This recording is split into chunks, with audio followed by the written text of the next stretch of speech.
Class 12th students, good morning. आज हम लोग आषाढ़ का एक दिन का तीसरा अंक पढ़ेंगे। इसमें जो है दूसरे अंक में हम आपको बताए थे कि जो मल्लिका रहती है वो लास्ट में एकदम दुखी हो जाती है और माँ के पुकारने पर वह फफा के रो पड़ती है और उसकी माँ उसको सांत्वना देती है। उसके बाद तीसरे अंक में ये है कि अंबिका का बीमारी के बाद निधन हो जाता है। मल्लिका की दशा भी उत्तरोत्तर दीनहीन हो जाती है। मल्लिका भी मतलब बिल्कुल कमज़ोर सी हो जाती है। कालिदास की उपेक्षा देखकर वह निराश हो जाती है, क्योंकि कालिदास यहाँ से चला गया था, लेकिन वहाँ पर जाकर वो उसको कुछ भी पूछता भी नहीं है कि कैसे तुम वहाँ रह रही हो, जबकि मल्लिका ही कालिदास की प्रेरणा थी। मल्लिका की वजह से ही वहाँ वो गया था। प्रियम गुमंजरी उसके लिए कुछ वस्त्र और स्वर्ण मुद्राएं भी भिजवाती है, किंतु वह उन्हें लौटा देती है। प्रियम गुमंजरी को जब पता चलता है वहाँ कालिदास के जाने पे कि मल्लिका ही उसकी प्रेरणा है या मल्लिका ही को ही वो हमेशा याद करता रहता है, तो वो मल्लिका के लिए कुछ वस्त्र और स्वर्ण वगैरह भिजवाती है। वह घर चलाने के लिए विलोम को अपने घर में बसा लेती है, और जो मल्लिका रहती है, जब एकदम उसकी माँ भी नहीं रहती है, तो वो विलोम को अपने घर में ही रख लेती है और विलोम से उसे एक पुत्री भी होती है। एक दिन मातुल उसके पास आता है। वह वर्षा से भीगा हुआ बैसाखियों के सहारे चल रहा है। वह बताता है कि वह कश्मीर कालिदास के साथ चला गया था। वहीं एक दिन महल में उसका पैर फिसल गया, जिससे उसकी टांग टूट गई है। वह समाचार देता है कि सम्राट के देहांत के बाद कश्मीर में विद्रोही शक्तियां सिर उठा रही हैं। कालिदास ने कश्मीर छोड़ दिया है। वह वापस उज्जैनी नहीं गया। सुना है उसने काशी जाकर संन्यास ले लिया है। मल्लिका इस समाचार पर विश्वास नहीं करती। मातुल वहाँ से चला आया था। सब जगह ये होता है कि कालिदास कश्मीर को छोड़ दिया है और वो वापस उज्जैनी नहीं गया। अब निराश मल्लिका अपने आप से ही बातें करने लगती है। वह कालिदास के संबंध में सोचती है तो कभी अपनी बच्ची के संबंध में, कभी वो अपना अतीत सोचती है जो समय वो कालिदास के साथ बिताई थी, और कभी वो अपनी वर्तमान के बारे में सोचती है कि उसके आगे एक छोटा बच्चा भी हो गया है जिसके बारे में वो सोचती रहती है। वह कालिदास के ग्रंथों को उठाती है और उसके बारे में चर्चित कथाओं को दोहराती है। वही आषाढ़ का दिन है। उसी प्रकार मेघ गरज रहे हैं, वैसे ही वर्षा हो रही है। वही मैं हूँ, उसी घर में हूँ, परंतु फिर भी उस समय राजकीय वस्त्रों में, किंतु शत विक्षत अवस्था में कालिदास वहाँ प्रवेश करता है। शत विक्षत अवस्था मतलब बहुत जैसे घबराया परेशान सा, बहुत अपने को सहज नहीं महसूस कर रहा था वो।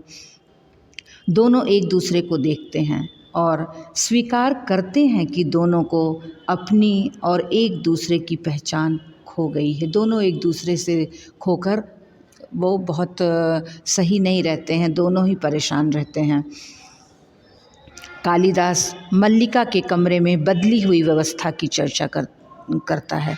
अब जब कालिदास उसके घर आता है तो वहाँ पर मल्लिका के कमरे की जो व्यवस्था रहती है, बहुत तंगहाली में वे रहती है, बहुत परेशानी में रहती है, तो वो उसकी चर्चा करता है। वह कालिदास से पूछती है कि उसने कश्मीर छोड़ दिया है। वह कहता है हाँ, क्योंकि सत्ता और प्रभुता का मोह छूट गया है। आज मैं उन सब से मुक्त हूँ जो वर्षों से मुझे कसकता रहा है।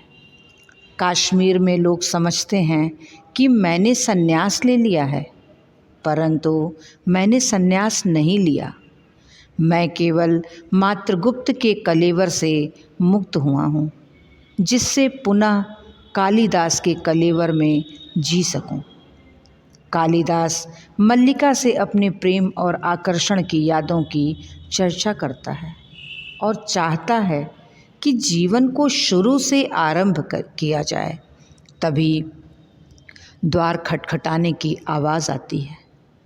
कालिदास को स्वर कुछ जाना पहचाना सा लगता है, परंतु मल्लिका टाल देती है। कालिदास अपने मन की बातें बताता है। वह कश्मीर जाना अपनी गलती मानता है।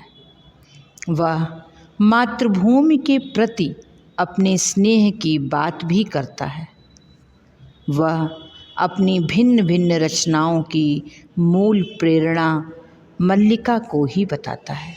तभी कालिदास की दृष्टि आसन पर रखे कोरे पृष्ठों पर पड़ती है। मल्लिका उसे बताती है कि ये पत्र मैंने अपने हाथों से बनाकर सिए हैं। सोचा था तुम राजधानी से आओगे तो मैं तुम्हें यह दूंगी। कहूँगी इन पृष्ठों पर अपने सबसे बड़े महाकाव्य की रचना करना। कालिदास आंसुओं से भीगे उस कोरे महाकाव्य को देखता है और कहता है, इस पर तो पहले ही बहुत कुछ लिखा हुआ है। इन पृष्ठों पर एक महाकाव्य की रचना हो चुकी है, अनंत सर्गों के एक महाकाव्य की। वह एक बार फिर आरंभ से जीवन शुरू करने को कहता है। इतने में अंदर से बच्ची के रोने का स्वर आता है। वह कहती है, यह मेरा वर्तमान है। वह बच्ची को लेने के लिए अंदर जाती है। उधर विलोम द्वार को जोर का धक्का देकर अंदर आ जाता है। कालिदास उसे पहचानता है और विलोम कालिदास को। विलोम उस समय शराब के नशे में है। उसके कपड़े कीचड़ से सने हैं। वह कालिदास को वहाँ देखकर अट्टहास कर उठता है। अट्टहास मतलब बहुत उपेक्षा वाली हंसी, कि जैसे वो कितना निम्न है। तो तुम हो, तुम, गिरने और चोट खाने का सारा कष्ट दूर हो गया। कितने दिनों से तुम्हारे देखने की लालसा थी, आओ। मल्लिका जड़वत खड़ी रह जाती है, मतलब उसको कुछ समझ में ही नहीं आता है और वो जिस तरह थी उसी अवस्था में खड़ी रह जाती है। विलोम कालिदास से गले मिलना चाहता है, किंतु वह पीछे हट जाता है। विलोम उन्हें सुनाते हुए कहता है, विलोम, अब तो इस घर में अयाचित अतिथि नहीं है। अब तो वह अधिकार से आता है। नहीं, अब तो वह इस घर में कालिदास का स्वागत कर सकता है। नहीं, वह कालिदास को अपमानित करने के उद्देश्य से यह कहता है कि उसकी प्रेयसी अब उसके बच्चे की माँ बन चुकी है। तुम बहुत देर से आए कालिदास। उस समय किसी की प्रतीक्षा नहीं करता। कालिदास उसे वहाँ से चले जाने को कहता है तो वह व्यंग करता हुआ कहता है कि क्योंकि तुम यहाँ आए हो, क्योंकि वर्षों से छोड़ी हुई भूमि आज फिर तुम्हें अपनी प्रतीत होने लगी है, क्योंकि तुम्हारे अधिकार शाश्वत हैं, जैसे तुमसे बाहर जीवन की गति ही नहीं रही। तुम ही तुम हो और कोई नहीं है, परंतु समय निर्दय नहीं है। मतलब विलोम उस पर बार बार व्यंग करते हुए ये कहता है कि अब तुम चूँकि आ गए हो तो सब कुछ तुम्हारे ही हिसाब से होगा, क्योंकि तुम इतने सालों की छोड़ी हुई ज़मीन को तुम फिर से तुम्हें अपनी प्रतीत होने लगी है, और क्या तुम्हारे सारे अधिकार जो है वो शाश्वत हैं, और क्या तुम ही तुम हो और कोई नहीं, परंतु समय निर्दय नहीं है। वह इतना कहकर चला जाता है। देखना मल्लिका, आतिथ्य में कोई कमी न रहे।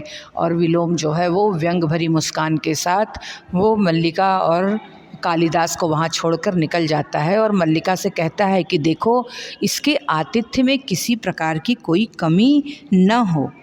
बच्ची फिर रोती है। मल्लिका उसे लेने अंदर चली जाती है। बिजली चमकती है, बादल गरजते हैं, वर्षा होने लगती है और कालिदास चुपचाप घर से निकल जाता है।